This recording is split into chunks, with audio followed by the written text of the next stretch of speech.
Donc pour démarrer cette conférence, on sait qu'avec l'apparition des nouveaux produits de l'industrie du tabac, on a un réengagement des buralistes dans le domaine de la vape. Et on a donc les pros indépendants de la vape qui ont une offre différente. Maintenant, il est intéressant de savoir et de se poser la question au niveau de la vape par rapport aux buralistes, comment on peut distinguer et se mettre en valeur dans un environnement encore plus compétitif et surtout par rapport aux produits à nocivité dites réduites. On peut démarrer donc par une question simple. Qu'est-ce qui fait qu'une boutique spécialisée actuellement est mieux placée qu'un buraliste pour proposer des produits de cigarettes électroniques? Alors aujourd'hui, si ce n'est déjà l'avantage que la boutique permet à l'utilisateur de cigarettes électroniques de couper totalement sa relation avec le bureau de tabac, parce qu'on est quand même malgré tout dans une démarche de sevrage pour la plupart, ça permet surtout d'avoir un conseil avisé, un suivi de la clientèle, une offre qui est adaptée à chacun, à chaque profil de fumeur qui souhaite arrêter et devenir vapoteur. Une aide technique, un SAV qui est aussi en général plus complet, plus poussé que ce que vous pouvez trouver en bureau de tabac ou en pharmacie par exemple. Un choix aussi plus large, une gamme de produits plus large, donc forcément plus de modèles adaptés à chacun.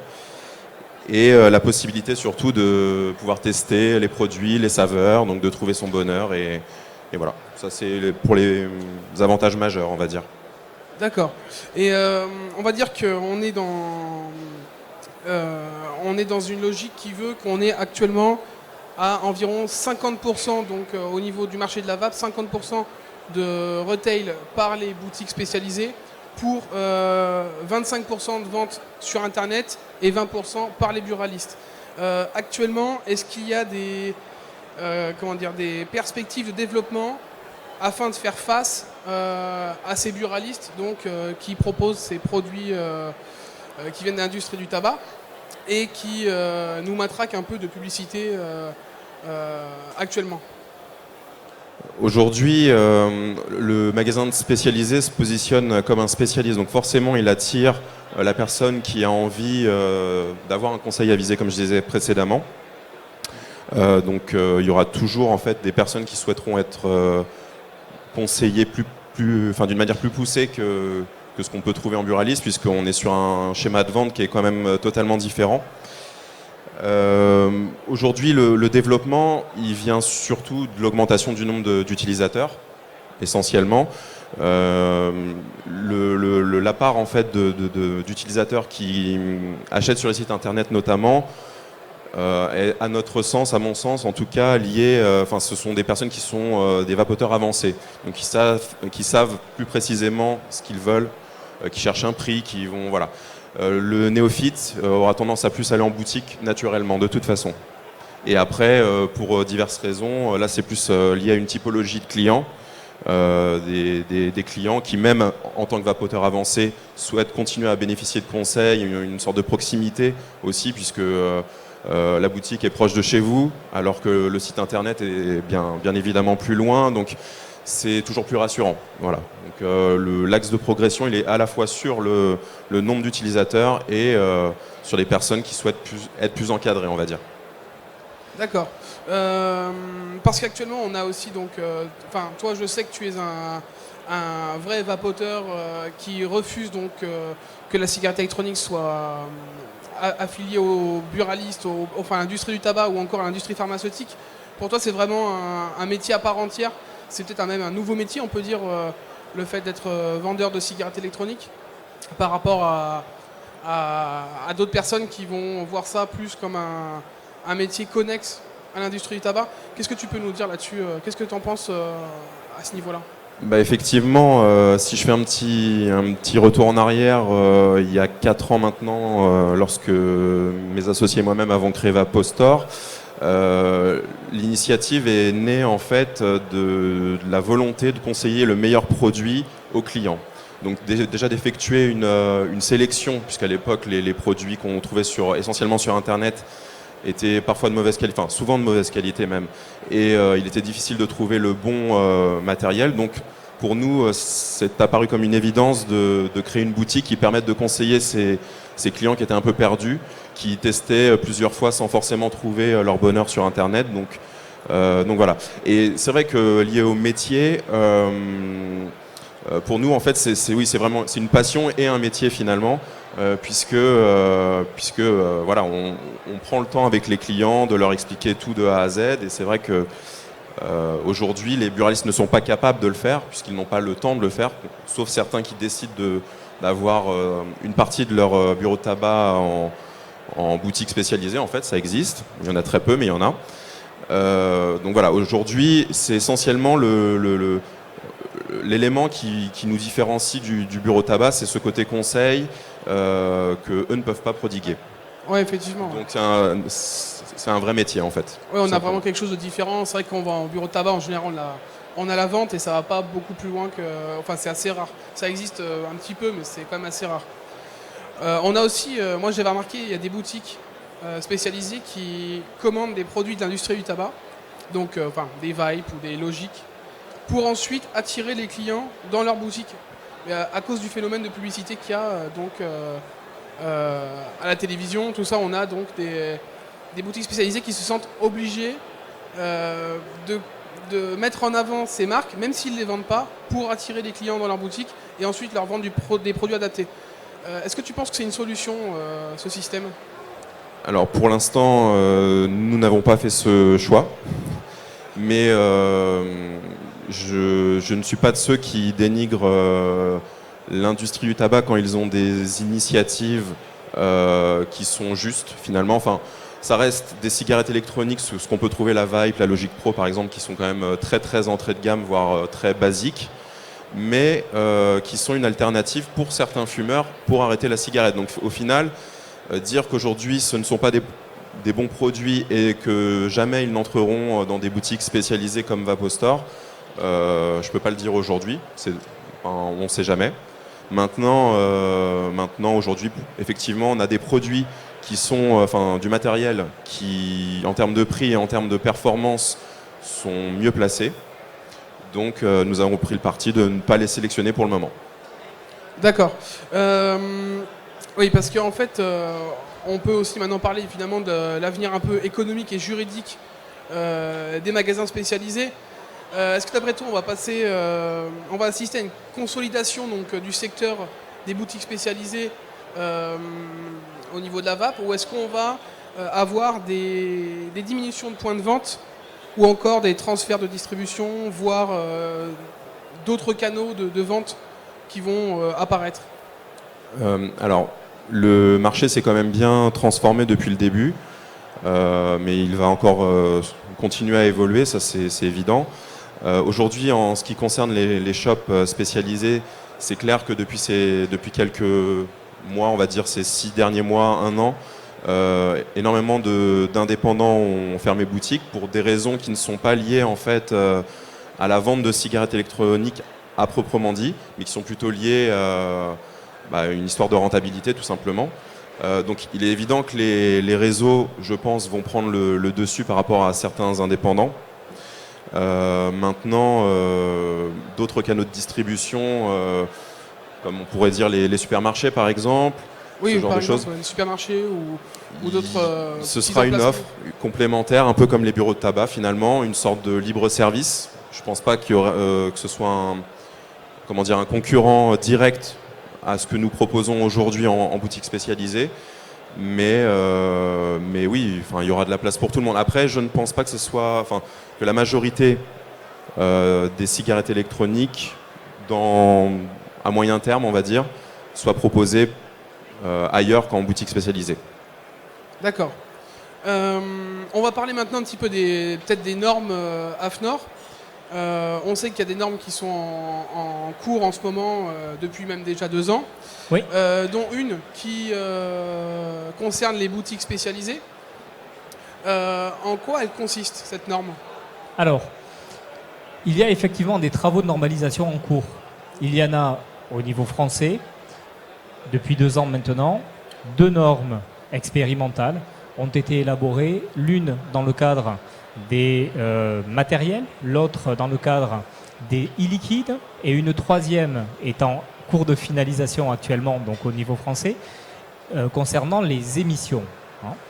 Donc ça, ce sont des travaux français qui sont en cours au niveau de la norme. Il y a des travaux européens qui se mettent en place de manière à harmoniser, là aussi, les bonnes pratiques au niveau des matériels, au niveau des e-liquides et probablement au niveau des émissions aussi, donc dans le champ européen. Et nous venons, avec la FIVAP également, de nous porter candidat et d'obtenir une responsabilité au niveau international sur ces 3 champs également. Donc ça, c'est la logique normative volontaire dans le cadre du système français, du système européen et du système international. Ce maillage a pour intérêt de sécuriser en quelque sorte l'ensemble du dispositif. C'est bon. L'ensemble du dispositif de la VAP, qu'il soit français, qu'il soit européen et qu'il soit international, autour des bonnes pratiques que l'on peut se donner dans un écosystème, sachant bien sûr que les normes qui sont proposées, définies dans le cadre de ces instances, sont des normes volontaires. Elles viennent compléter la réglementation, elles s'articulent avec elle, et il n'est absolument pas question d'utiliser ces normes comme des outils obligatoires. Parallèlement à ce dispositif, les opérateurs de la VAP et notamment notre contact et notre partenaire la FIVAP a souhaité réfléchir au maillon aval en fait. Si on prend les dispositifs tels que je vous les ai évoqués, on parle de matériel, donc on parle de caractérisation des produits essentiellement. On parle des e-liquides, donc c'est en gros la composition de ces e-liquides. Et on parle des émissions, donc c'est en fait les méthodes d'analyse associées à ces e-liquides. Pour aller un petit peu plus loin dans le dispositif, la FIVAP nous a questionné sur la manière dont nous pouvions regarder le maillon aval, c'est-à-dire la manière de définir des bonnes pratiques pour la qualification, pour la qualité de service associée à ce maillon de la distribution. Comme ça se fait déjà d'ailleurs pour pas mal d'industries différentes en fait. Parce que ça existe déjà toutes les normes qualité directement pour des services de santé publique. Alors, il existe un certain nombre de normes qui sont des normes volontaires, qui peuvent définir un certain nombre de services. Nous en avons dans le secteur de la santé et de la beauté. Nous en avons dans le cadre des tatouages, par exemple. Donc ce sont des documents de référence qui viennent définir un certain nombre de caractéristiques, de conditions, d'exigences pour permettre à chacun de s'améliorer dans le cadre de ce que vous évoquiez tout à l'heure, c'est-à-dire le service, le conseil, le SAV, la qualification, la compétence à mettre en place lorsqu'on accueille quelqu'un dans son magasin. Voilà. Tout un tas d'éléments qui viennent en fait en complément de l'obligatoire, mais qui permettent à un opérateur économique, un réseau de distribution, un acteur, de se prévaloir du respect d'un cahier des charges pour assurer un bon accueil, un bon accompagnement, une bonne compréhension et quelque part une bonne reconnaissance, donc une bonne confiance de la part du client dans son magasin et dans les conseils qu'il est capable de prodiguer. D'un côté, en plus, ça pourrait permettre d'éviter de partir dans tous les sens et probablement de faire revenir cette partie des fumeurs qui, à cause du matraquage, globalement à cause du matraquage, on va dire médiatique, se posent encore beaucoup de questions sur la vape. Et grâce peut-être à ces normes, en voyant qu'une boutique est aux normes, aurait plus de sécurité et se dirait bah tiens ça me semble quand même maintenant assez cadré à ce niveau-là en tout cas, et encore plus si c'est pas obligatoire. Qu'est-ce que tu en penses, Aurélien? Tu penses que c'est une bonne idée toi pour les boutiques? Oui, tout à fait. Tout à fait, pardon, ça va dans cette logique de métier en fait finalement dont on parlait tout à l'heure. La norme AFNOR, puisque Vapostore y travaille finalement avec la FIVAP, c'est un moyen surtout pour le consommateur finalement de s'y retrouver, de trouver vraiment les acteurs qui sont sérieux, en tout cas qui font cette démarche de sérieux, enfin qui sont dans cette démarche de sérieux dans la vente du produit finalement. Parce que depuis le début, on a tous vu des shops qui vendaient un petit peu tout et n'importe quoi, même souvent n'importe quoi. Et bon, il est important aussi que le vendeur puisse face à son client répondre à toutes les interrogations. Et donc ça va dans le cadre de cette norme qui préconise un savoir-faire, notamment lié à la vape. Tout basiquement des choses vraiment simples que la plupart des bons vendeurs connaissent, à savoir la loi d'Ohm, qui est important à expliquer aux consommateurs, ou même à des pratiques en termes d'hygiène, notamment au niveau des tests, par exemple.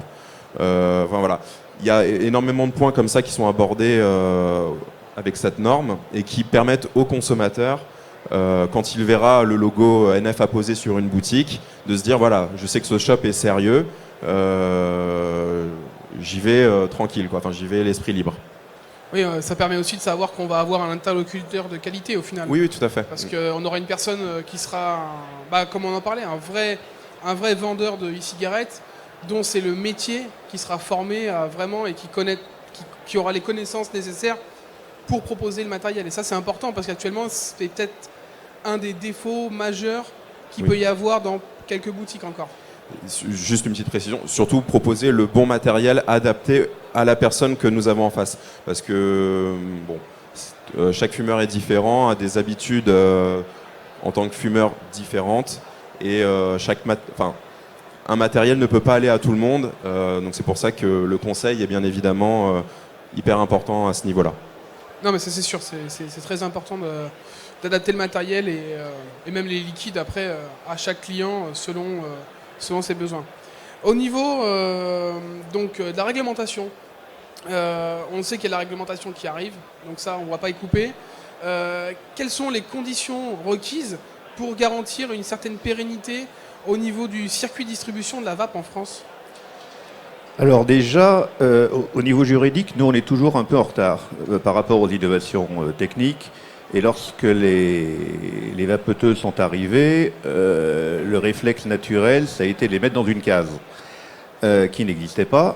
Et les buralistes se sont bien évidemment engouffrés dans le monopole de la loi E20 pour soutenir que, vous le savez, la vape était en fait équivalent à un produit du tabac et que donc il fallait interdire les boutiques spécialisées qui faisaient de la concurrence déloyale. Et donc ils ont commencé à attaquer en 2013 et ils ont gagné. Il y a eu un premier jugement du tribunal de commerce de Toulouse qui, en décembre 2013, a donné raison. Alors, le dispositif du jugement est un peu bizarre parce qu'ils ont considéré que naturellement, je cite, la vape était un succès d'année du tabac et qu'en l'occurrence, donc ça tombait sous le coup de la réglementation et que donc il y avait une violation du monopole et donc concurrence déloyale. Et donc les buralistes avaient gagné le premier round. Parallèlement, à Paris, une autre procédure, en revanche, était entamée, cette fois en référé, qui a permis de renverser complètement la vapeur en faveur des boutiques spécialisées, puisque dans le cadre d'une action totalement identique, on a eu un résultat totalement opposé, à savoir que l'action en concurrence déloyale a fait flop, puisque le tribunal puis la cour d'appel de Paris se sont déclarés incompétents et ont considéré, d'ailleurs, et c'est ça qui a intérêt dans ces décisions, qu'on ne pouvait pas assimiler la vape au tabac et qu'en considération, donc, il n'y avait pas lieu de faire ce type d'action. Et après, petit à petit, donc l'aspect juridique, on bâtit notre petite réglementation. Marisol Touraine, en 2013, sollicite l'avis du Conseil d'État. Vous savez qu'il a été rendu finalement en 2014. Et cet avis du Conseil d'État qui a été publié, c'est important parce que ça permet, contrairement à la plupart des cas, de savoir vraiment les motivations de la haute juridiction, qu'il fallait une réglementation spécifique pour la vape et qu'il n'était pas question d'interdire de manière disproportionnée toute utilisation de la vape, ce que réclamait plutôt le ministère de la Santé à l'époque. Donc, tout ça mis bout à bout, est arrivée la loi santé donc, qui a été discutée fin 2014 et qui a été adoptée 2015 pardon, et qui a été adoptée en janvier 2016. Et on a vu revenir dans le cadre de la loi santé un amendement d'Aubigny, des sénateurs, qui ont essayé de suggérer qu'il était totalement anormal que les boutiques spécialisées continuent à commercialiser des produits dérivant du tabac et que donc il fallait impérativement revenir au monopole des buralistes. Heureusement pour les boutiques spécialisées, cet amendement a été balayé et il ne figure plus dans la loi santé définitive qui a été promulguée après validation par le Conseil constitutionnel. Néanmoins, dans la loi santé, vous le savez sans doute, il y a un article qui a été introduit, un article important, qui est supposé interdire, dans les lieux fermés accueillant du public, tout produit dérivé de la vape, et donc il serait interdit de vapoter dans ces lieux publics et dans les entreprises accueillant du public. Ce qui veut dire, si on prolonge le raisonnement, que même dans les cafés, les restaurants, ce type d'établissement, il y aurait également une telle interdiction. L'article du Code de la santé précise néanmoins qu'il faut un décret en Conseil d'État pour que cette loi commence à rentrer en application. Le décret en Conseil d'État n'est toujours pas sorti. Et se superpose à tout cet petit édifice au niveau européen. Et c'est le plus important, puisque la directive de 2014 va se trouver normalement transposée en droit français et dans tous les droits européens avant le 20 mai 2016. Et ce droit européen est donc supposé maintenant définir, une fois transposé, les règles de distribution, de commercialisation, de publicité qui vont régir donc toute la filière de la vape. Un élément extrêmement important, parce qu'on avait quand même une certaine crainte au niveau européen. Beaucoup de nos voisins ont soit interdit, soit lourdement réglementé la vape. Je pense notamment à la Suède qui l'avait totalement interdit. On vient d'avoir une décision il y a 15 jours du Conseil d'État suédois qui a cassé cette interdiction de vapoter en Suède, en considérant qu'effectivement il n'y avait pas lieu de le considérer, parce qu'eux ils le considéraient comme un médicament. C'était encore un autre registre. Et en revanche, les Allemands viennent, c'est aussi tout récent, il y a 3 semaines, d'interdire les boutiques spécialisées pour un temps qui va être très court, parce qu'on imagine, ça va durer 3 mois cette histoire, mais c'est vrai sur une décision extrêmement curieuse. Je crois, si je me trompe pas, en fait, ça tombe à peu près à la mise en application de la directive tabac, en fait, juste au moment. Voilà, absolument. Donc c'est pour ça que c'est une décision qui était un peu conjoncturelle et un peu politique. On est toujours dans des décisions qui font intervenir de puissants lobbies, et notamment celui du tabac est aussi actif en Allemagne qu'en France. Et donc cette décision allemande n'est pas très inquiétante, parce que le plus important, j'allais dire, c'est la Cour de justice européenne. Et la directive tabac, la directive de 2014, a déjà été attaquée en amont par plusieurs pays, notamment la Pologne. Et donc, les conclusions de l'avocat général sont intervenues au mois de décembre 2015, qui sont venues dire, mais la directive, finalement, elle est parfaitement valable, et notamment concernant la cigarette électronique. Tout ce qui concerne les dispositions, donc c'est l'article 20 de la directive, qui vont être transposées sur la cigarette électronique, sont valides. Et donc, chaque État pourra effectivement avoir et devra avoir une législation spécifique. Donc, ce qui veut bien dire qu'il n'y a pas d'assimilation du tabac avec la cigarette électronique. Et donc, c'est extrêmement important pour le devenir de la filière. Et on devrait normalement, je l'espère, avoir un texte qui va en ce sens permettre la cohabitation des deux régimes de distribution, buralistes d'un côté et les boutiques spécialisées de l'autre. D'accord. Et à ce propos, en fait, parce qu'on sait que les buralistes aimeraient avoir le monopole en fait de la cigarette électronique, ça c'est un fait. Ils en ont déjà fait la demande. Marisol Touraine a déjà dit que c'était pas possible, tout simplement. Est-ce qu'on peut encore imaginer, parce qu'on sait qu'il y a encore, ils tentent encore le coup, il y a encore des demandes qui sont faites. Peut-être que vous pouvez nous en dire plus là-dessus. Est-ce qu'on peut imaginer avoir un jour, je vais me faire l'avocat du diable, mais une e-cigarette vendue qu'en bureau de tabac? Est-ce que c'est quelque chose qui est envisageable? Alors, c'est quelque chose qui est souhaité par les buralistes, ça c'est évident. Je rappelle l'amendement d'Aubigny, il n'est pas très vieux, il date de quelques mois, donc ils sont revenus au Sénat pour essayer de faire passer cet amendement. Il n'est pas passé. Maintenant, il est évident que, notamment à la lueur du rapport du Haut Comité de la Santé publique récent, qui est quand même assez féroce contre la cigarette électronique, en ce sens qu'on n'aurait pas suffisamment de recul pour savoir si c'est ou non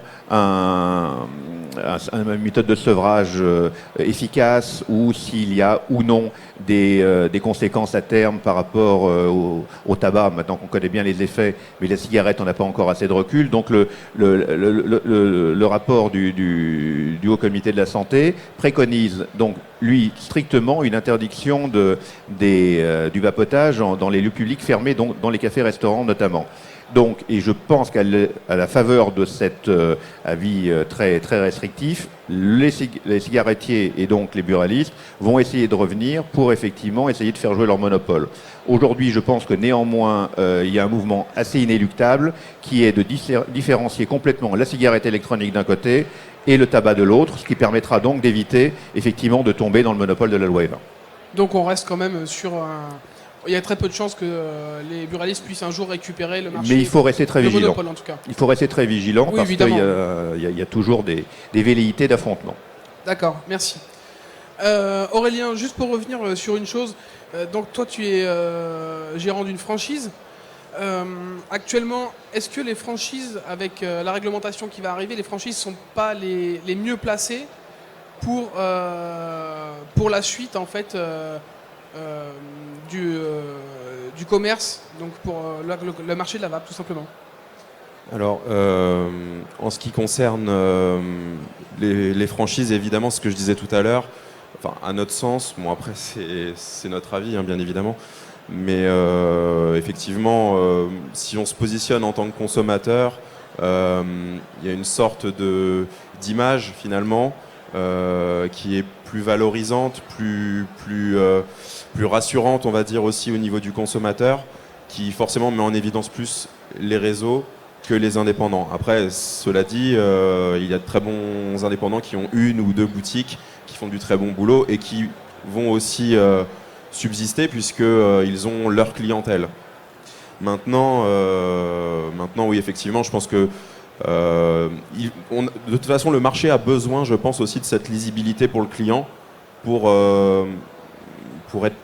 paraître, en tout cas, plus sérieux aux yeux du grand public. Donc, c'est à la fois inévitable et à la fois, mon avis, ce qui va se passer. Il n'y aura pas vraiment d'autres solutions, d'autres possibilités. Oui, parce qu'en fait, c'est vrai que le fait d'avoir une franchise, ça permet de pouvoir adapter un concept à l'identique sur beaucoup de points de vente en même temps. Donc c'est vrai que d'un côté c'est plus simple par exemple pour poser des normes qui, même s'ils ne sont pas obligatoires, seront très intéressantes. Ça permet surtout à un consommateur, il achète son produit à Paris, il va en vacances à Marseille, il retrouve son enseigne, voilà, enfin il y a ce côté un petit peu habitude, puisque le fumeur, faut pas l'oublier, est quand même un habitué à des manies en fait. Donc ça rentre aussi un peu dans ce schéma-là, je pense. Il y a ce côté rassurant, on va dire. D'accord. Au niveau des normes, qu'est-ce que vous pouvez nous dire de plus sur l'application. Ça sera prévu pour quand en fait la fin des normalisations? Alors, la fin de la normalisation.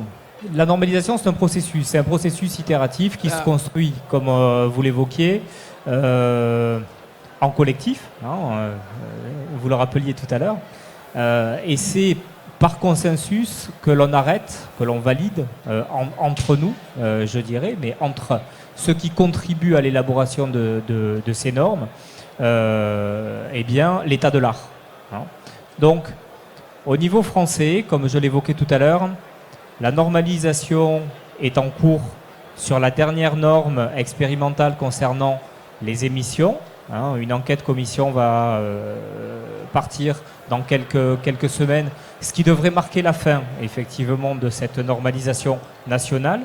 Nous venons, avec les acteurs français, de prendre des responsabilités au niveau européen et au niveau international pour, là aussi, faire valoir notre savoir-faire, faire valoir notre connaissance technique, notre savoir-être, puisque dans les réseaux de distribution, on travaille aussi sur le savoir-être avec le client. Et donc, c'est toutes ces caractéristiques-là, je dirais, à la fois sur le produit, à la fois sur les e-liquides, à la fois sur les émissions et sur eh bien, la qualité de service que nous allons maintenant défendre au niveau européen et au niveau international. Et il y a là du travail en perspective. Alors, cette normalisation, elle va se poursuivre. Pour faire le petit aparté sur ce qu'on évoquait concernant la qualité de service dans la distribution. Donc, nous venons de mettre en place un tour de table de manière à ce qu'il y ait une réflexion et l'élaboration d'un document qu'appelle un accord dans notre jargon, qui est un document de normalisation sans être une norme, mais je ne rentre pas dans les éléments techniques, pour très vite, dans les 12 mois, arriver à se mettre d'accord pour obtenir un document de façon à ce que le marché se l'approprie, le marché des distributeurs le fasse sien, ce document, et pour qu'il y ait une bonne appropriation par eh bien, les opérateurs économiques, dans les réseaux, dans les boutiques, puissent eh bien, à la fois découvrir et mettre en pratique ce document de manière à créer une différenciation de qualité de service, d'accueil, de savoir-être vis-à-vis des clients pour que effectivement il y ait cette profession naissante du métier de conseil, je dirais, de la VAP, hein, qui puisse vraiment se doter de cet outil de reconnaissance et de valorisation. Allez, 12 à 18 mois. D'accord, donc c'est encore... c'est dans pas très longtemps au final. Enfin, 18 mois, ça peut être très long vu ce qui se passe actuellement avec les réglementations. C'est vrai que ça peut... Je suis d'accord avec vous, puisque la directive arrive en transposition, mais ceci dit, pour être sur d'autres secteurs aussi, il y a des directives qui datent d'il y a très longtemps, je parle sous le contrôle du juridique, qui ne sont toujours pas transposées. Hein. D'accord. Ça peut prendre plusieurs années aussi. D'accord, bon, on verra bien de toute façon comment ça se passera. Actuellement, quels sont les freins à l'entrée dans le vapotage des fumeurs? On a encore beaucoup de fumeurs qui hésitent encore à se lancer. Selon toi, par exemple, qu'est-ce qui empêche les fumeurs de rentrer dans une boutique de e-cigarettes? Est-ce que c'est donc le côté un peu des produits de l'industrie du tabac qu'on peut voir qui ne marchent pas, ou ces produits-là qui sont présentés à la télé, les gens préfèrent aller dans les bureaux de tabac, ou il y a encore une peur vis-à-vis de ce qui peut être dit dans les médias, un doute sur l'efficacité? Comment tu vois ça, toi?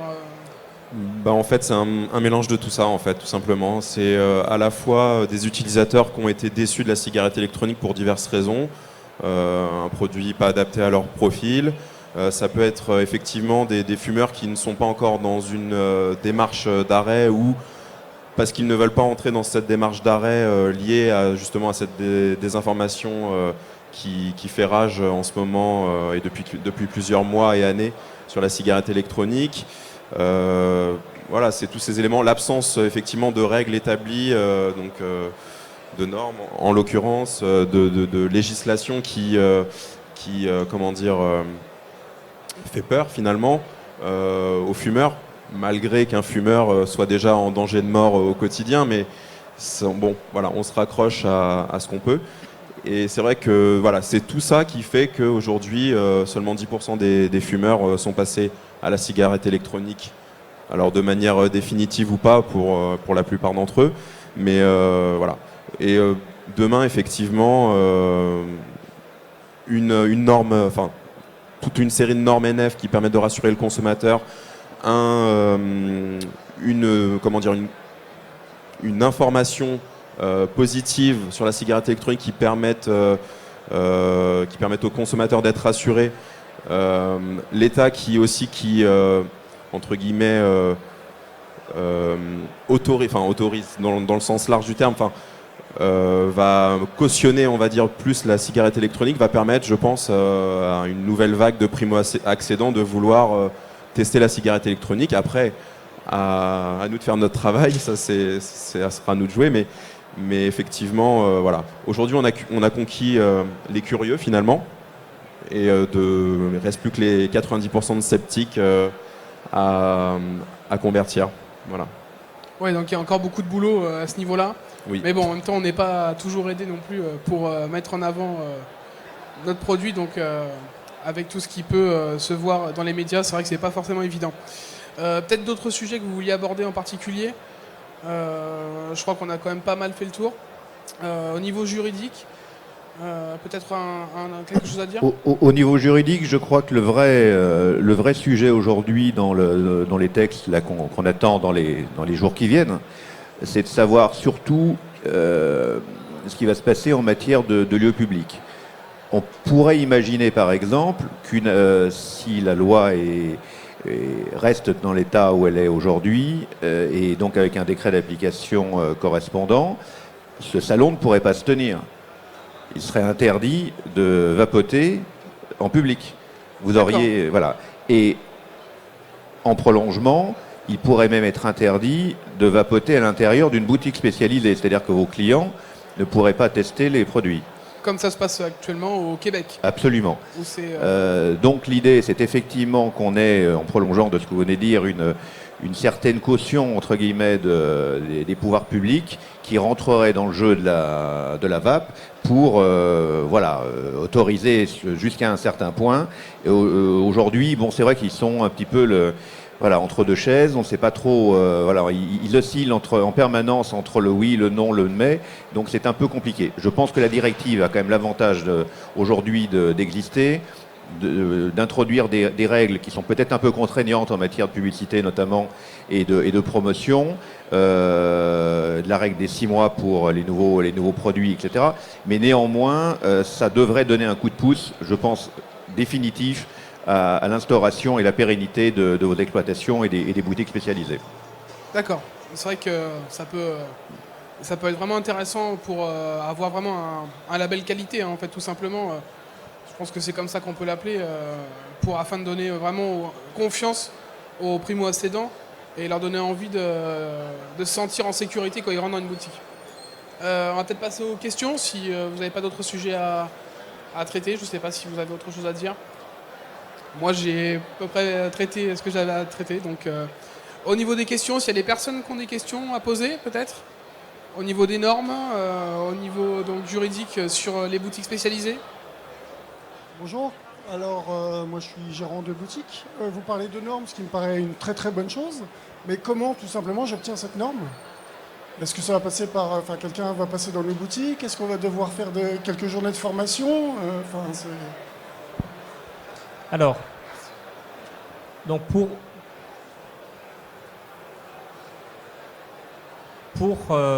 trouver ces normes et trouver ce document dont on parlait tout à l'heure qui s'appelle l'accord, vous pourrez aller directement sur la boutique de l'AFNOR qui donc met à disposition ce document moyennant subside. Nous avons aussi un métier d'éditeur qui nous permet effectivement de pouvoir rentabiliser notre dispositif. Et donc vous aurez ici cette mise à disposition documentaire qui vous permettra de mieux comprendre le contenu et le chaînage de ces outils. donc concernant les matériels, qui concernant les e-liquides, qui concernant les émissions, et bientôt, demain, donc on parlait de 12 à 18 mois tout à l'heure, le document concernant la qualité de service donc, en réseau de distribution. Peut-être d'autres questions? Bonjour, je me présente, je m'appelle Louis-Philippe Guéaz da Silva. Je travaille avec un public en situation de handicap. Est-ce que vous avez trouvé des solutions pour l'adaptation de ce genre de personnes dans les boutiques, c'est-à-dire rampe d'accès, pictogrammes, choses ainsi? Est-ce que ça doit faire partie des normes?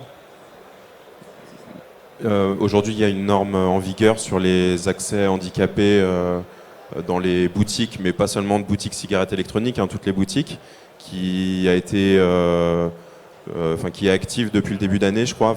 Ça fait pas très longtemps. Donc, bien évidemment, en ce qui nous concerne, chaque boutique, chaque commerçant indépendant du réseau doit faire la démarche de mettre aux normes son point de vente, tout simplement. Oui, alors si je peux préciser, il y a effectivement des obligations légales liées à l'accessibilité. Certaines obligations renvoient aux normes, le fait de pouvoir mettre son point de vente conforme, je dirais, à ces obligations légales. Concernant le document qui est en préparation, l'accueil est une préoccupation et l'accueil en situation d'accessibilité pour tous les publics, bien sûr, et orienté vers les publics en situation de handicap doit être pris en considération. Alors, je ne peux pas vous dire de quelle manière il le sera, puisque nous venons de lancer l'ensemble de ce travail, en tout cas concernant la qualité de service dans les réseaux de distribution. Mais de fait, c'est une préoccupation que devra avoir le tour de table pour trouver la bonne exigence, trouver la bonne recommandation, de façon à ce que cette question soit prise en considération. D'accord. J'ai oublié de poser la question, mais vous êtes combien à travailler sur cette norme, sur ces normes? Alors, sur laquelle Sur la norme en particulier. boutique. Oui, voilà. Mais au niveau des professionnels, Alors, donc déjà, il y a la FIVAP qui pilote le groupe de discussion. Et après, j'ai pas le nombre exact en tête, mais je dirais entre 20 et 30 acteurs qui représentent plusieurs dizaines de boutiques. Et même des acteurs qui ne sont pas des distributeurs qui participent à cette table ronde pour élaborer cette norme. D'accord, donc on a... Alors, je vais compléter, effectivement. Nous sommes dans une démarche collective. Donc cette démarche collective, elle est de deux ordres. La première, c'est la commission de normalisation qui travaille pour l'élaboration des normes nationales, européennes et internationales. N'oubliez pas ce que je vous évoquais tout à l'heure sur l'importance d'harmoniser les bonnes pratiques au niveau national, au niveau européen et au niveau international, de façon à ce que nous parlions tous le même langage et nous ayons tous aussi la capacité à développer notre savoir-être et notre compétitivité au niveau qui nous vont bien. Ça, c'est la première chose. Au niveau de la commission nationale, il y a à peu près une 50aine de personnes qui travaillent, tous acteurs économiques confondus. Vous avez des représentants des fabricants, vous avez des représentants des utilisateurs, vous avez des représentants de consommateurs, vous avez des fédérations professionnelles, vous avez des représentants de laboratoires également, vous avez des représentants de l'industrie du tabac. Notre obligation à nous étant d'assurer une représentativité de l'ensemble des acteurs économiques qui ont un intérêt à être dans ce tour de table. Commission de normalisation, normes françaises, normes européennes, normes internationales. Au niveau de l'accord dont nous parlions concernant la qualité de service de la distribution, la règle est un petit peu différente. Nous sommes toujours dans la démarche collective, nous sommes toujours dans l'objectif d'obtenir une légitimité de ce document, à la fois par consensus et par la légitimité et la représentativité des acteurs qui le portent et qui le construisent.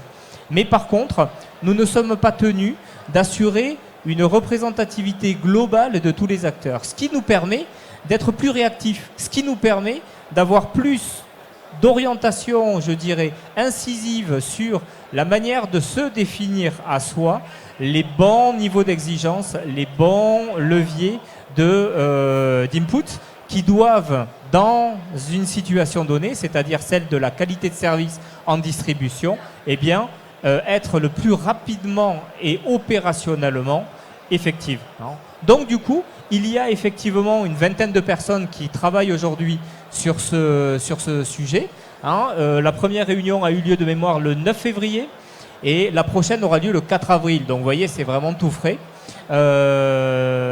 Donc voilà, dissocions bien les deux registres, le registre de la commission de normalisation et celui du groupe de travail sur ce document qui doit nous permettre une réactivité très bonne, le cas échéant, d'orienter ensuite ce document vers une norme, mais on verra après.